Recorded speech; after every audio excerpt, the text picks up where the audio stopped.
أعوذ بالله من الشيطان الرجيم بسم الله الرحمن الرحيم الحمد لله رب العالمين وصلى الله على سيدنا محمد وآله الطيبين الطاهرين اللهم صل على محمد وآل محمد. In the previous courses we discussed the three types of verbs that we have in the Arabic language. We have the past tense verb, which we call al-fi'l al-madi. We have the present tense verb, which we call al-mudari'. And we have the command verb or the imperative, which we call fi'l al-amr. Just to recap, al-fi'l al-madi in its simplest form will carry the fatha, and it will usually be in this form. Fa'ala. Now this middle letter here could be different. It could be fa'ila, like shariba. It could be fa'ula, like ba'uda. For now, let's just stick to this basic form. So this is the past tense. And this is the simplest form. Then we also have the present tense, al-fi'l al-mudari', which comes in this form, yaf'alu. That's the most common one. So you see that this one has a fatha. This one has a dhamma.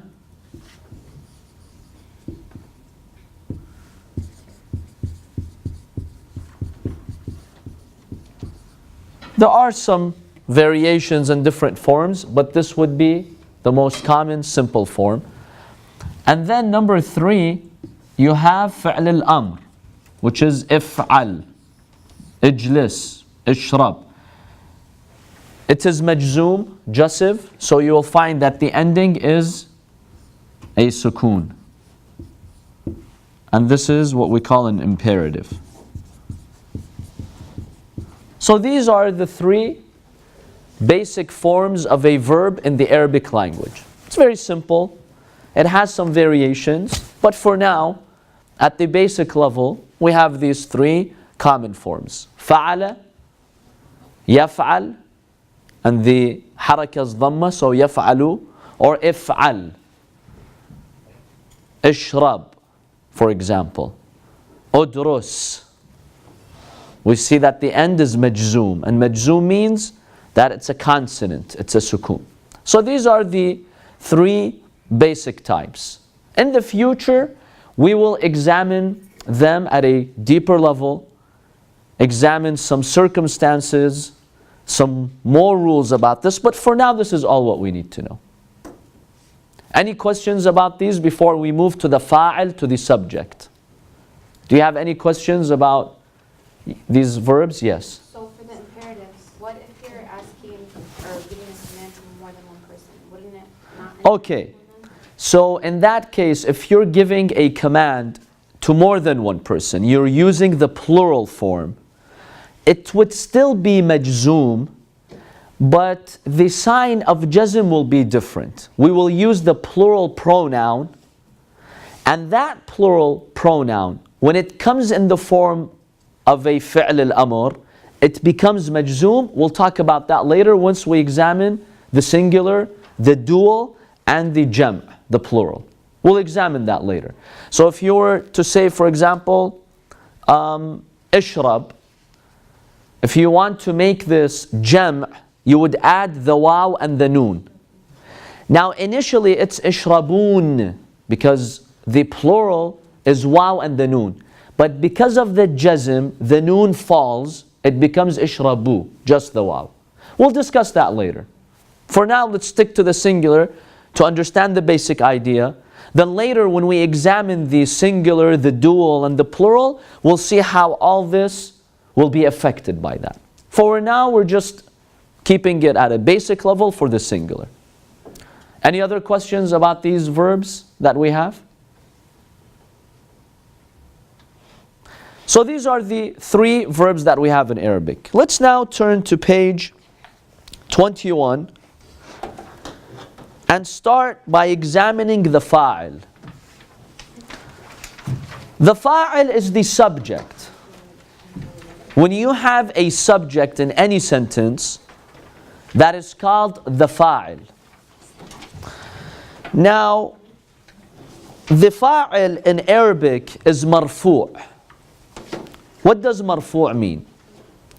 Marfu' means that the ending will be a dhamma. So whenever we have a fa'il,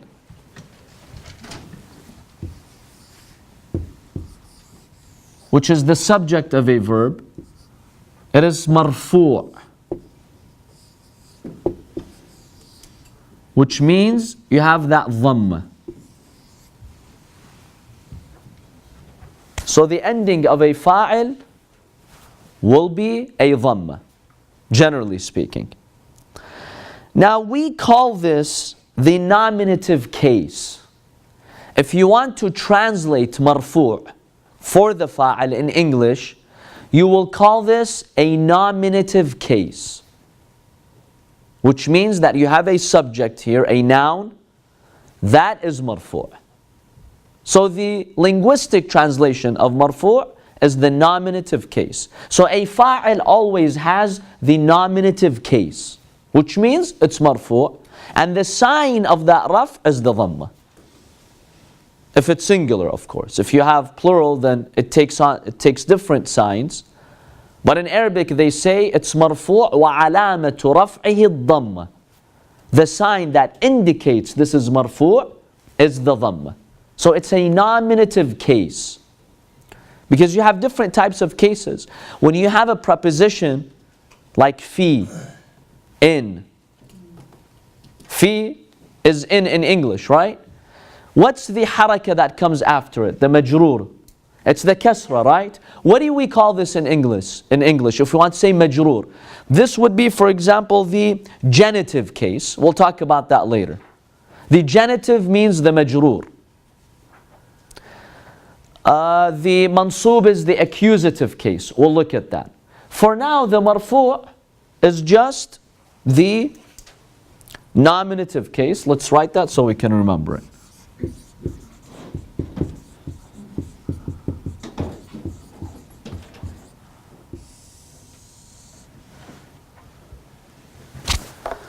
So the marfu', the fa'il is always marfu'.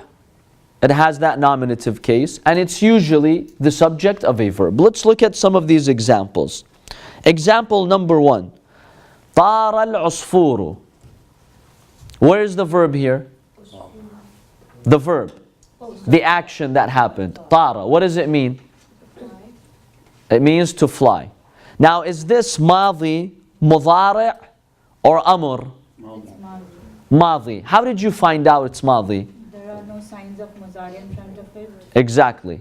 There are no signs of mudara. Which were the letters of mudara that we talked about? Alif. The 4 letters. Alif, ya, Alif, ya, ta, ta, noon. You don't see them there, right?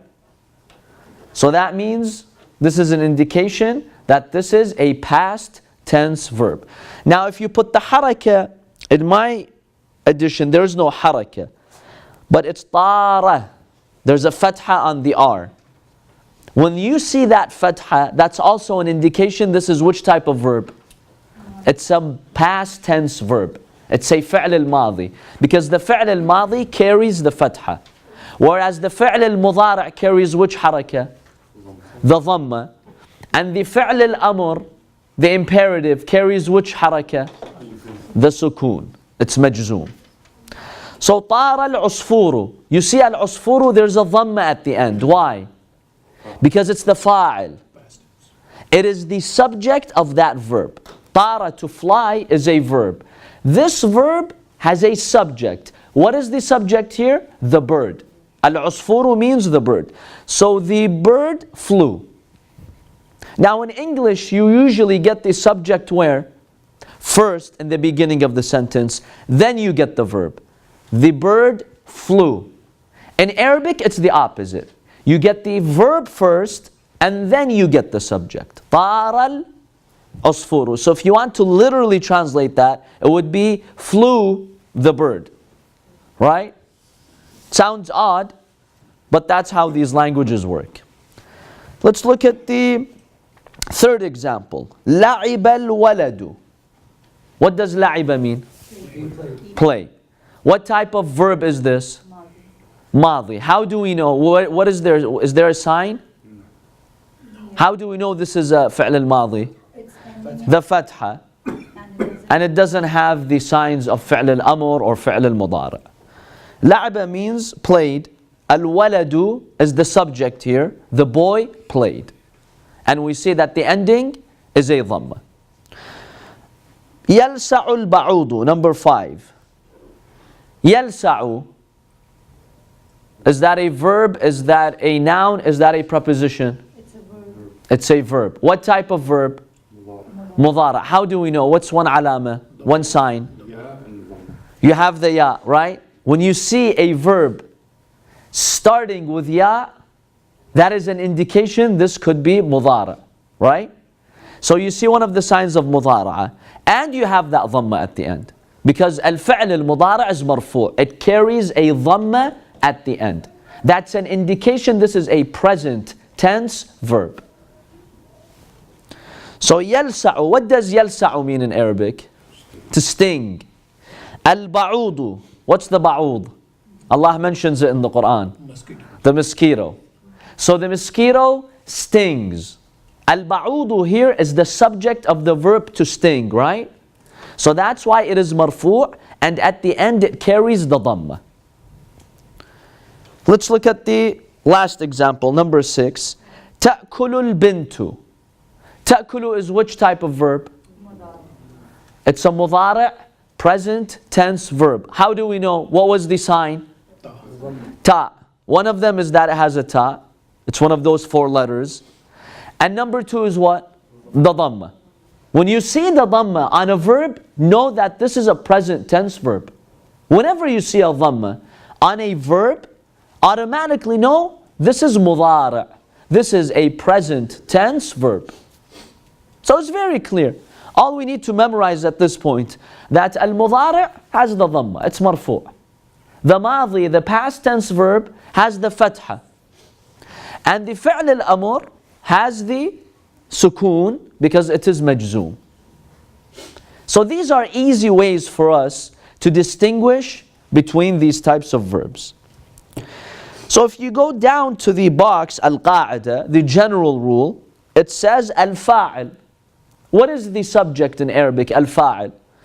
Ismun, number 1, it's a noun.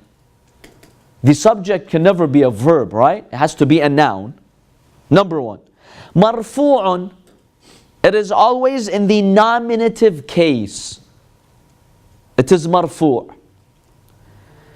Taqaddamahu fi'lun. Taqaddamahu means it is preceded by a verb.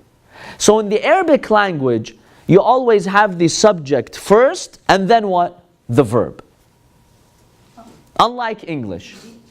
I'm sorry, what did I say? No, in Arabic you always have the verb coming first and then the subject. In English you have it the opposite. Always the subject coming first and then the verb. So taqaddamahu fi'lun, it is preceded by a verb. The verb comes and then the fa'il. وَدَلَّ عَلَى الَّذِي فَعَلَ الْفِعْلِ.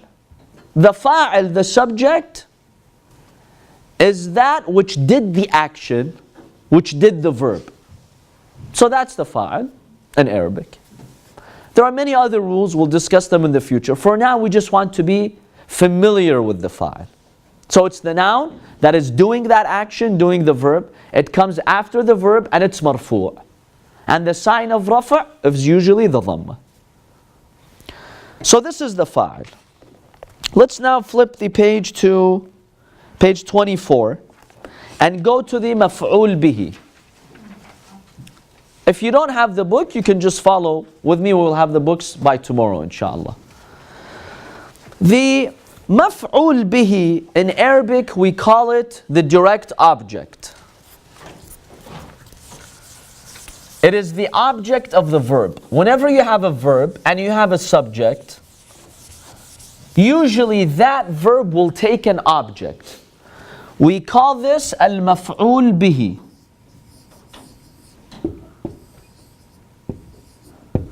Which is the direct object of the verb. Now this maf'ul bihi, in Arabic it is mansoob. Mansoob, if you want to translate it into English, linguistically, grammatically, it's called the accusative case. The fa'il, what case was it?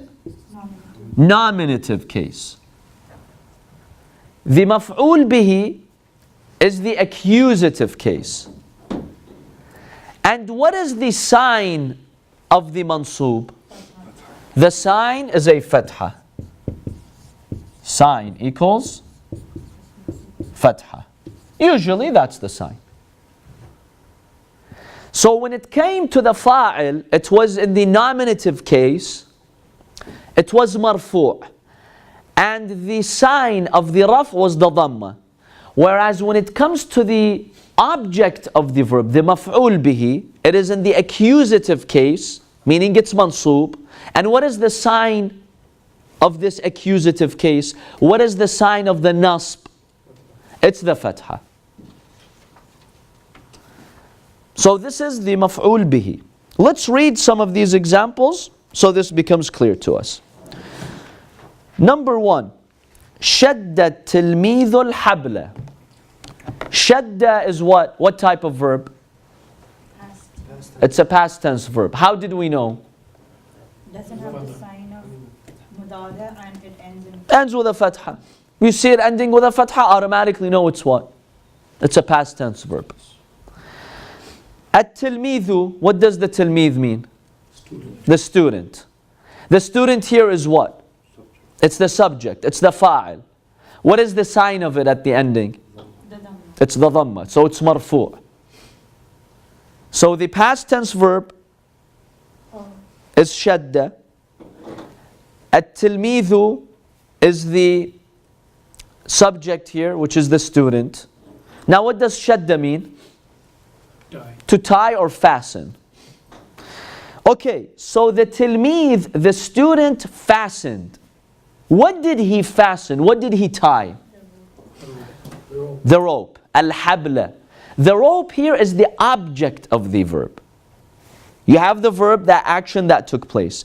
You have the subject, the one doing that verb, which is the student. And then you have the direct object. So what did he fasten? That fastening, that tying occurred on what? We call that the maf'ul bihi, the object of the verb.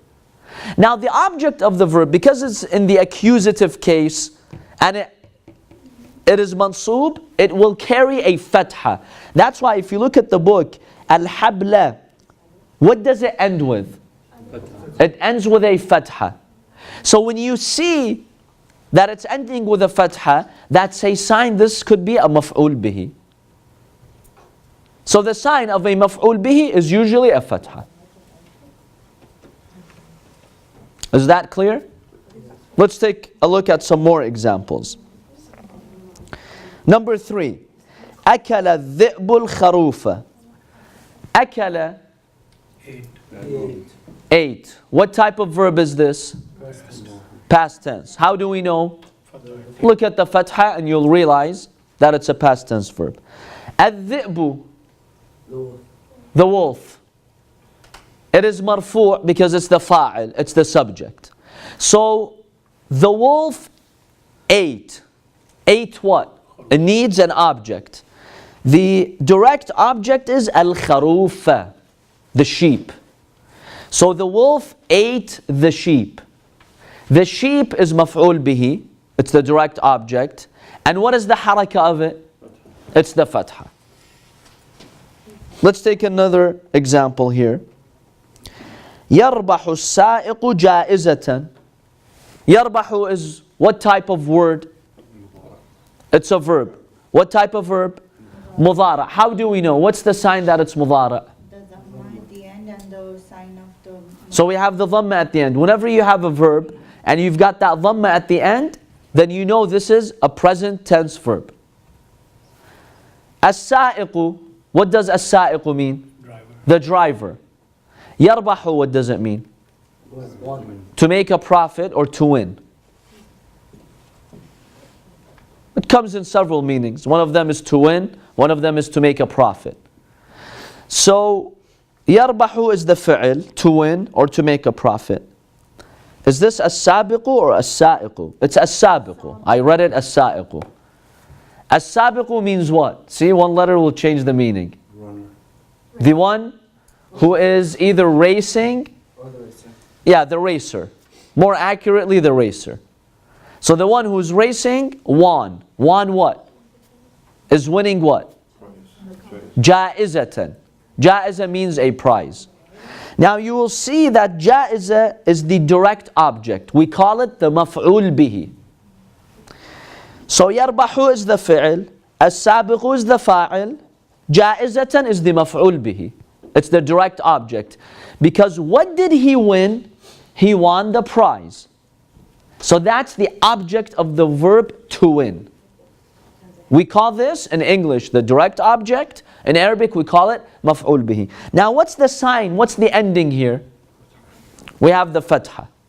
Now we'll talk about this later, because it's nakira, it's an indefinite article, it's a tanween.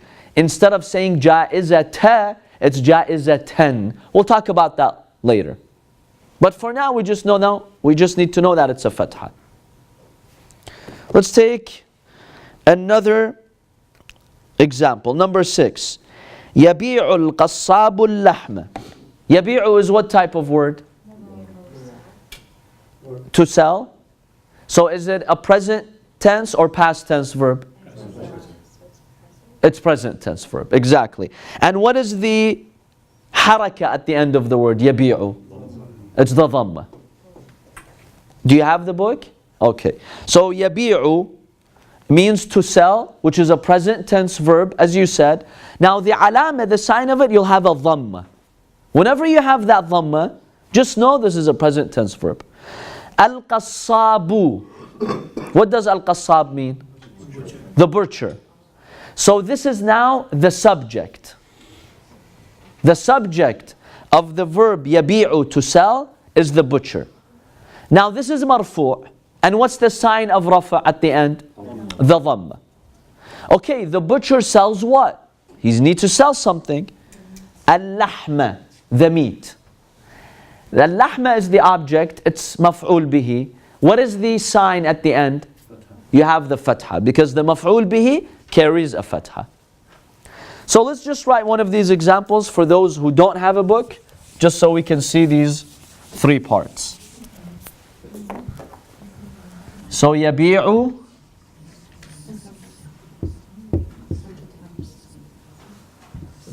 al-qassabu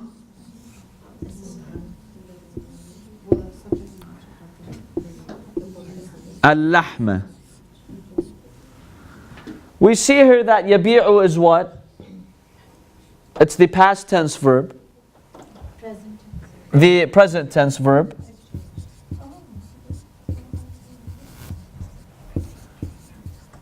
And then we have al-qassabu, which is the subject. And then al-lahma is the object. So this is the fi'l, this is the fa'il, this is the maf'ul bih. Can you go over what accusative case means again? Accusative case basically means mansub in Arabic. Mansub in Arabic means it carries a fatha. That's pretty much what it means. There's no like present case for it? Like is it past or present? See, when it comes to the maf'ul bihi, there is no past or present. Why? Because you're just dealing with a noun. We're not dealing with a verb. The object is always a noun. It's not a verb. When it comes to this one, yeah, we have the present, we have the past, we have the command. When it comes to the verb part. But when it comes to this, the subject or the object, there is no past or present. So we just say that it is mansub, the accusative case, and the alama is the fatha. That's what it means. And then the fa'il, because it has the dhamma, it's called marfu' in Arabic. Marfu' means nominative case.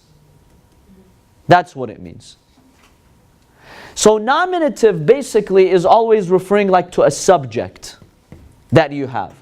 The accusative case, it's also a noun, right? But it's the object of a verb.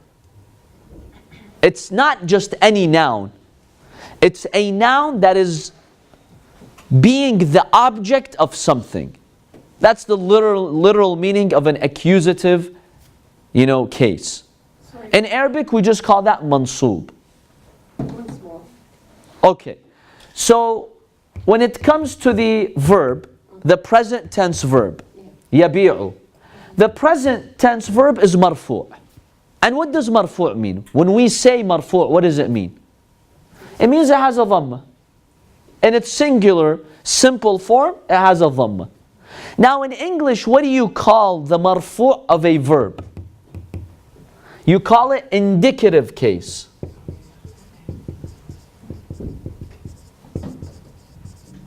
Because it's indicating an action, right? So, the fa'il is marfu'. You don't need to know this, that's fine. Just know that it's marfu'. And what do we mean by marfu'? That it ends with a dhamma in its simple form. And then you have the fa'il. The fa'il is also marfu' because it has the dhamma. We just call that the nominative case. Nominative means there's no verb. It's a noun. And it's the subject. And then we have al-lahma, which is also a noun. The word al-lahma is not a verb. It's not a preposition, right? It's a noun. Meat is a noun. But this meat here as a noun, where is it coming in a sentence?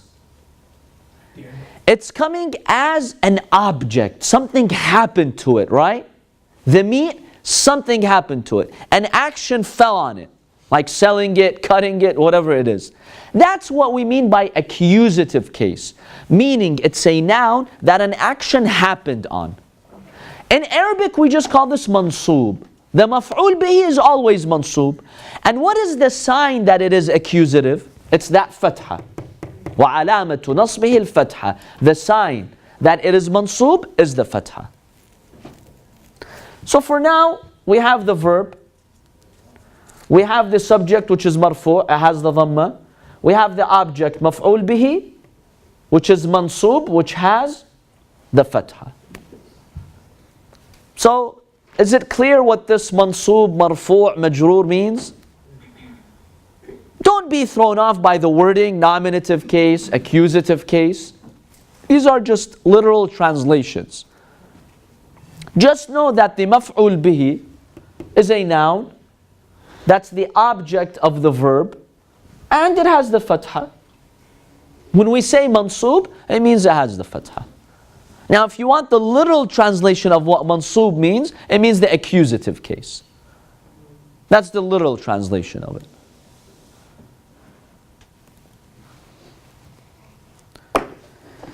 So in the book, for those who have the book, if you look at on page 24, Al-Qa'ida, the general rule that we're discussing here, is that al-maf'ul bihi, the object, ismun. So number one, it's a noun. Now whenever it's a noun, does it have a past tense, present tense, or no? It doesn't, because it's just a word, it's a noun. So it doesn't have a past tense or present tense, it's just a noun. Number two, mansoob. Mansoob means it's in the accusative case. وَقَعَ عَلَيْهِ فِعْلُ الْفَاعِلِ. The action of that subject fell on it. It is the object of that verb. If I were to ask you, Al-Qassab, the butcher, is this a noun or a verb? No. It's a noun, right? Al-Lahma, the meat, is this a noun or a verb? No. Okay, what's the difference between these two nouns? They're both nouns. What's the difference? How they're used. One is doing, How they're used. So how are they used? one is doing the action and the Exactly. One is doing the action, which is which noun? Al-Qassab. That is, we call the fa'il, the subject. And one, one The action on which is the being action done. is happening. the action is happening on it. It's called maf'ul bihi. This is what we mean by nominative case, and this is the accusative case. That's just what it means. That one of them is doing the action, the other is receiving the action. So they're both nouns, but there's a difference between these two nouns. This noun in this sentence is a subject. It's a fa'il. And whenever a noun is a subject, it's marfu', you have the dhamma. Whereas the subject here, the noun here, it's an object, we call it maf'ul bihi, and it is mansub, it has the fatha.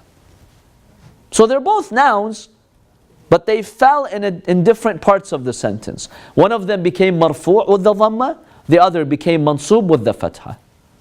One is doing the action, the other is receiving the action. It's the object of that action. Yes? Two questions.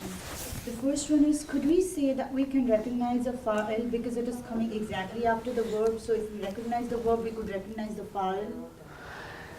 That is usually the case, that the word coming after the verb is the fa'il. But sometimes in Arabic, these could be switched around. You could say, يَبِيعُ اللَّحْمَ الْقَصَّابُ. You could say that. So you would have to see what is receiving the action here for you to really know. If this is the fa'il, if this is, the maf'ul bihi. But yes, in a simple sentence, the fa'il first comes the fa'il, then the fa'il, then the maf'ul bihi. In a normal, simple sentence, that's the case. But you will find, especially in the Quran, sometimes all of this is rearranged. Yeah. And it's important to know which is which for you to understand the verse. Sometimes the fa'il comes later, sometimes the verb comes later, sometimes the maf'ul bihi comes first. So this comes with practice, but in a simple, common sentence, you're right. You've got the verb, then the subject, then the object. But this could be rearranged. Or sometimes in Arabic poetry, you will find many of these being rearranged.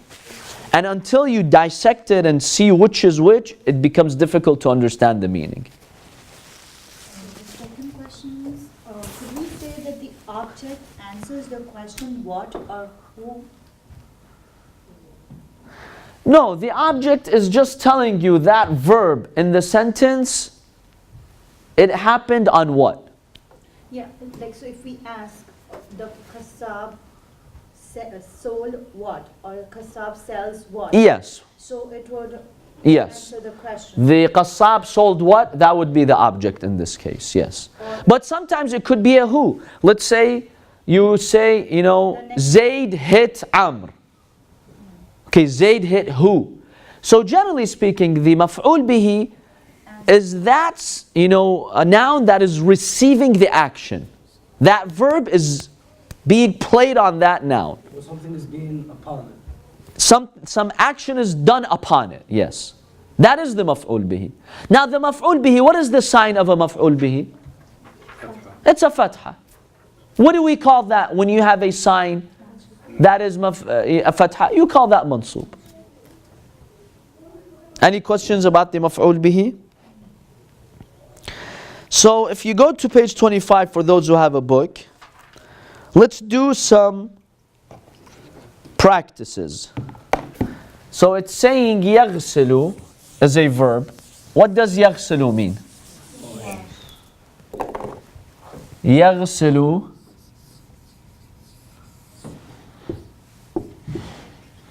means wash. Now what kind of verb is this? Present. It's a present tense. How did we know? Easy, the dhamma, and also that ya. Okay, yaghsilu. The book is asking us, give a subject, fa'il, and an object, maf'ul bihi for this. So someone give us a subject for this. We want to make a sentence. Give us a subject. Haydar? Okay. Yaghsilu Haydar. And then give us an object. Al-Qamis. What does Al-Qamis mean? It means a shirt or the shirt.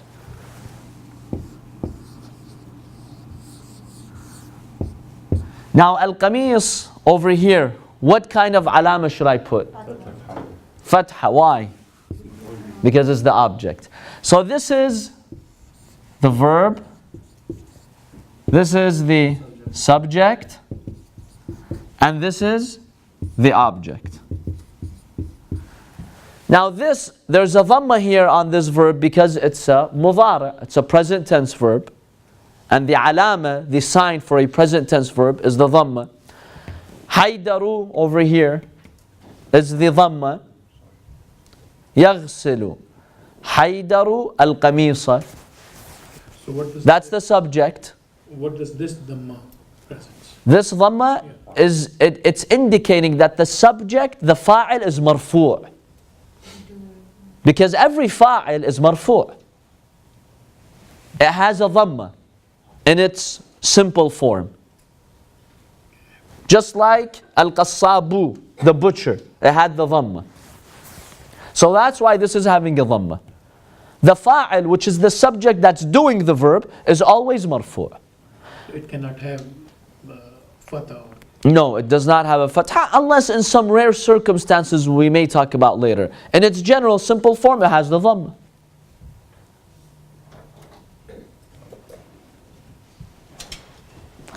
Al-qamisa is what? Al-qamisa is the shirt. It's the object and it has the fatha. That means it's mansub. By carrying the fatha, it means it's mansub. It's the object because Haydar washed the shirt. The washing, this verb, fell on what?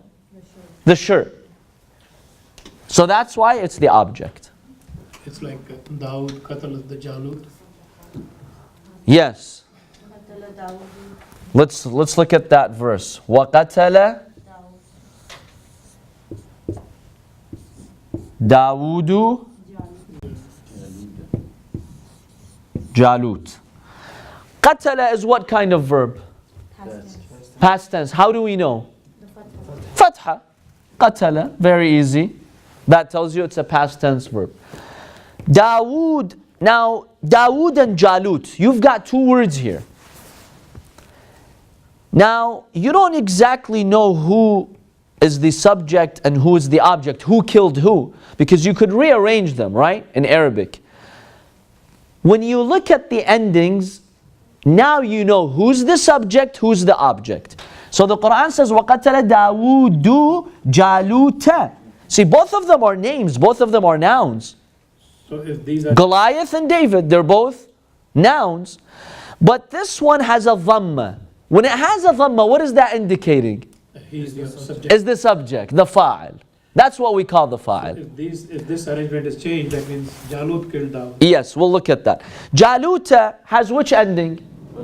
Fatha. What is that indicating? It's the object. So this act of killing, that's an action. It's a verb. The subject of it is Dawood. He killed who? Jalut. If I were to arrange it like this, now the Quran is like this, but if I were to arrange it like this, وَقَتَلَ دَاوُودَ جَالُوتُ, what does this sentence mean? Dawood was killed by Jalut. So now Jalut is the one who killed Dawood. Because now this is the object, because it has the fatha. And Jalut, because it has the dhamma, you know this is the fa'il. This is the subject. So you see how these little endings make a difference in the meaning? Let me give you an interesting example in the Quran, and some people read this wrong. There is a verse in the Quran that says, إِنَّمَا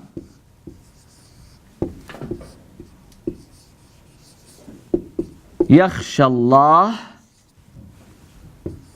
مِنْ عِبَادِهِ الْعُلَمَاءِ.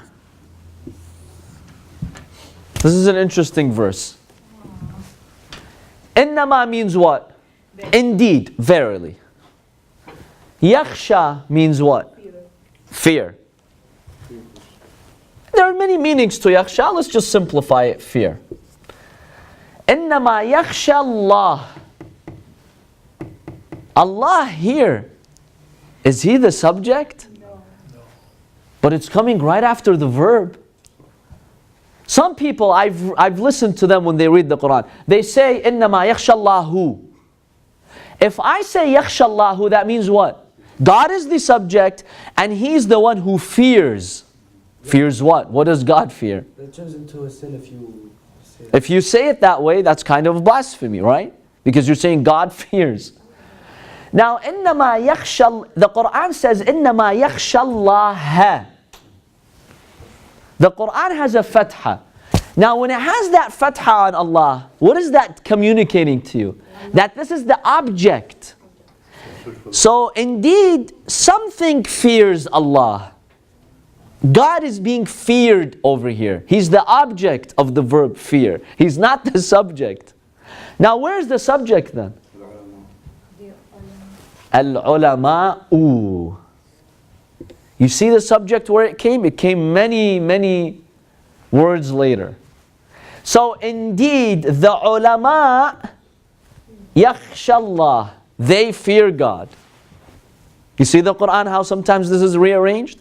When you look at these endings, it helps you figure out the meaning of the verse. So when I'm looking at this verse, initially it's kind of confusing. So yakhsha, I know that's a verb. It's a fi'l mudari' because it has that yakhsha. That ya in the beginning. Allah, I see, okay. Whenever I see the fatha, I automatically know that's not the fa'il. That's not the subject. So I can't say God is the one who's fearing. Something else is fearing. And then I look at min ibadihi, from His servants. This is just an interjection here that explains who. Al-ulama'u. That is the subject. Al-ulama'u. And what's the sign that it is the subject? The dhamma. You see the dhamma? In the Quran, you find the dhamma. When you see that dhamma, that's an indication, okay, now we found the subject. So the ulama, from the servants of God, fear Allah. That's the meaning of the verse. This min ibadihi, so this doesn't throw you off, just put it in brackets. So does that mean in every subject there's a dhamma? Every subject in a simple singular form has a dhamma, yes. Oh. So in our example, Al-Haydaru, Al-Qassabu. Yes, the fa'il has a dhamma. Now once you make it plural, it changes. Instead of the dhamma, you have the waw and the noon. But we're not talking about that for now. We're talking about the simple singular form. The simple singular form, it's marfu'. And the sign of that raf is the dhamma. And over here we do see the dhamma. Let me share with you another example. It's interesting. Some people also read it wrong and it changes the meaning. Before you go on, just a question. Yes. Okay. إنما يخشى الله العلماء. So, okay, it's weird. So a noun that an action happened upon it. Yeah. So What- Allah Ta'ala is obviously the noun Yes. who is being feared. Feared. So the action of fearing, is happening on what? On Allah. Because we're fearing God. So of course Allah is higher than having any action fall on Him. But linguistically, grammatically, He's the object. He's the one being feared. He's the one being feared. So my act of fearing, what is my object? What am I fearing? Allah. So He's the object of my verb to fear. So my fear is falling on Him, let's say. So that's marfu'. Allah, when He's the object of my fear, not the subject. He's mansoob. And that's why you have the fatha. Because the subject, the one who is fearing, which is the ulama, that's the subject. And that's marfu'. Because the object is always what? Mansoob. I ate the apple. The apple is an object here, right? It's mansoob. And what is the sign of the mansoob? Fatha. So over here, Allah is not the subject. He's not fearing. God doesn't fear anything. He's the object. He's being feared. How did I figure that out? From this fatha here. When there's a fatha here, it's telling me God is not the subject. He's not the one fearing. He's being feared. So who's the one fearing? The ulama'u, because it has the dhamma. Is that clear? Any questions about this verse? Why isn't it just written then إِنَّمَا يَخْشَى الْعُلَمَاءَ اللَّهَ? Because this is more eloquent and more powerful. Inshallah, maybe in the future in our seminary courses, we can have a class on balagha, on Arabic eloquence, in order to see how the Quran rearranges these words to give the most powerful meaning. Because there is a reason why the Quran did this. In balagha, in Arabic literature or eloquence, sometimes rearranging the words stresses a point more, brings your attention to a point. Sometimes it's just more powerful and eloquent. Is this one when you say توكيد قدم المفعول به على الفاعل التوكيد? Sometimes, yes, للتوكيد. Sometimes to confirm something, to stress something, you would rearrange it. Yes, that's one instance. Let's take a look at another verse in the Quran. وَإِذِ ابْتَلَى Ibrahim, and then this word. I'm not going to read it, so we don't know the ending now yet. وَإِذ, we'll discuss that later. Let's just start with the verb. Ibtala. Ibtala, what does ibtala mean? Try. Yabtali, ibtala, he tried. To try. To test.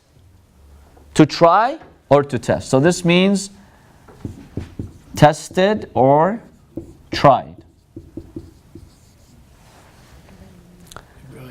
Now here, the past tense verb, we said the ending is what? A fatha. Here, because we have the last letter is a vowel, which is the alif, we call it this alif maqsura, right? You can't see the fatha. We'll talk about that later. Don't worry about it for now. Because this is a vowel. So this is a past tense verb. Now you have Ibrahim and his Lord. His Lord. And you have here Ibrahim alayhi salam. Who's the subject here? Who tested who? Some people read it, وَإِذْ ابْتَلَى إِبْرَاهِيمُ رَبَّهُ, when Ibrahim tried God and he tested God. See, usually the subject comes right after the verb, but not here. What does the Quran say? وَإِذْ ابْتَلَى إِبْرَاهِيمَ رَبُّهُ. Whenever you see Ibrahim, that fatha, you know it automatically what? Is this the subject? A subject can't have a fatha. It's marfu'. It's not mansub. The subject, the fa'il is marfu'. So that's telling you Ibrahim over here is not the subject. So who's the subject? Rabbuhu. You see the dhamma in the Quran? This dhamma here indicates that this is the fa'il. And this is indicating this is the maf'ul or the object. So remember when the Lord of Ibrahim, Rabbuhu, tested him. So the one who's doing the testing is God. Who's the object of that testing? Who's he testing? Ibrahim. So Ibrahim has the fatha and Rabbuhu has the dhamma. If you were to switch Ibrahim. If you were to change it and you were to read it, وَإِذِ ابْتَلَى إِبْرَاهِيمُ رَبَّهُ, it would mean what? Ibrahim tested his Rabb. Ibrahim tested his But I Rabb. mean, even if you're just to switch. Okay, you want to make it simpler? Yeah, we can switch it. To make this simpler, we could say ابتلى الله إبراهيم. Very simple. God tested Ibrahim. Or الرب. ابتلى الرب إبراهيم. You see how this makes a difference? And many people misread this. I've heard so many people read this verse, وَإِذَا ابْتَلَى إِبْرَاهِيمُ رَبَّهُ. So The minute you say that, that means Ibrahim is testing God. non-Arab people would know. No, most people don't know these very different, these very detailed aspects of Arabic grammar. But in the Quran, subhanallah, there's so much detail.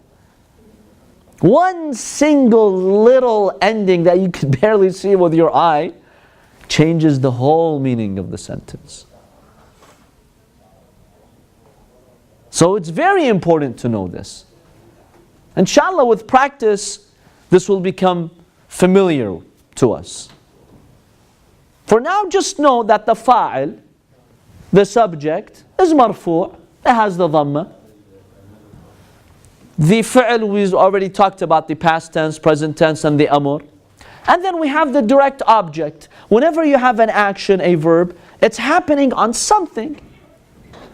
That something we call the maf'ul bihi. And it is mansoob, which has the fatha. Any questions about that?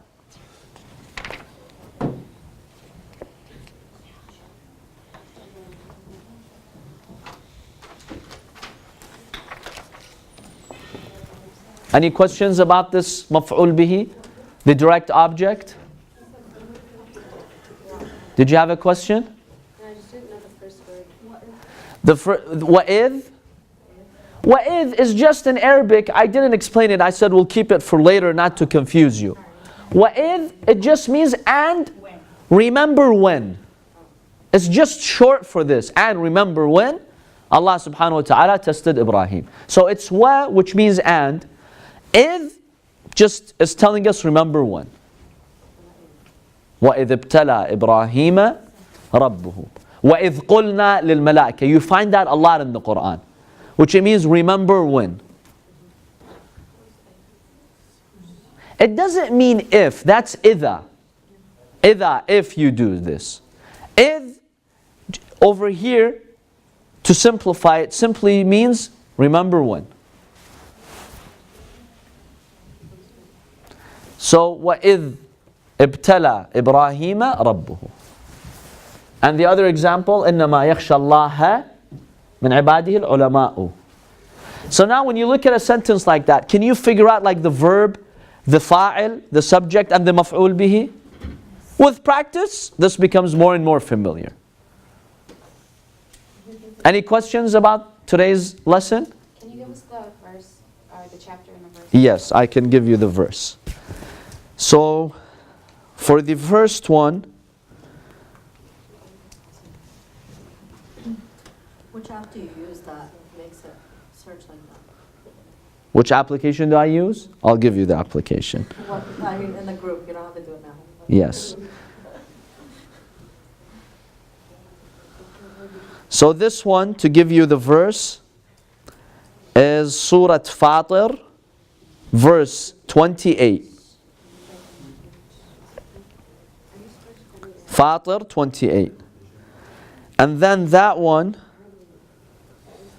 is Surah Al-Baqarah, verse 124. وَإِذِ ابْتَلَى إِبْرَاهِيمَ رَبُّهُ بِكَلِمَاتٍ. Al-Baqarah 124. So there's many verses in the Quran like that. Maybe we could share some in the group, just so you can see them. I can give them to you, and as a practice, try to work on them. So usually, the verb comes in Arabic, then the subject, then the object. Usually. But sometimes, you could have the object coming first, and then the subject.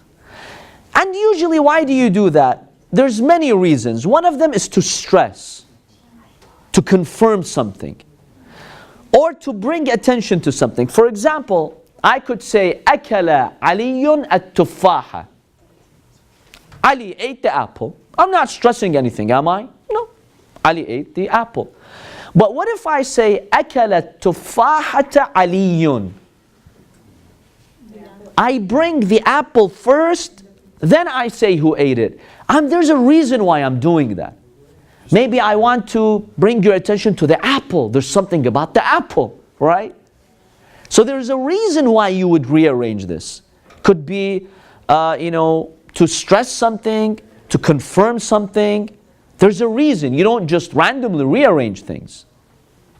Over here, maybe Allah subhanahu wa ta'ala, we have to look at the tafsir, but one reason could be Allah is reminding us that whenever you fear Allah only. So there's this confirmation, this emphasis on fearing Allah. And then who's doing the fearing? The ulama. Over here, وَإِذِ ابْتَلَى إِبْرَاهِيمَ رَبُّهُ. God is maybe putting an emphasis on Ibrahim and his difficult test. So there's a reason why you would rearrange that. When you read Arabic eloquence, there are tens of reasons why you would rearrange that. So this is one of them, to emphasize something. Yes? I remember these two examples when my teacher used to say that the reason why Allah is before ulama is it is attracting people that these verily Allah is feared. So that means the people would be attracted towards the verse to know more about it, that Allah is feared by whom. And about Izibtala Ibrahim Rabbu, so it's like it's talking about when, remember that time when Ibrahim was tested by his Lord. So even there, Ibrahim is like, you have to remember the time, it's a specific time, which time, so that is why Ibrahim is coming first before the subject. So there are many possibilities here why the Quran has rearranged them. There's either an emphasis, an indication to bring your attention to something. But once you examine these verses and the endings, it becomes clear to you which is the fa'il, the subject, which is the maf'ul bihi. Now the fa'il, just to summarize, is marfu', which means it has the dhamma. The maf'ul bihi, the object, is mansub, which means what?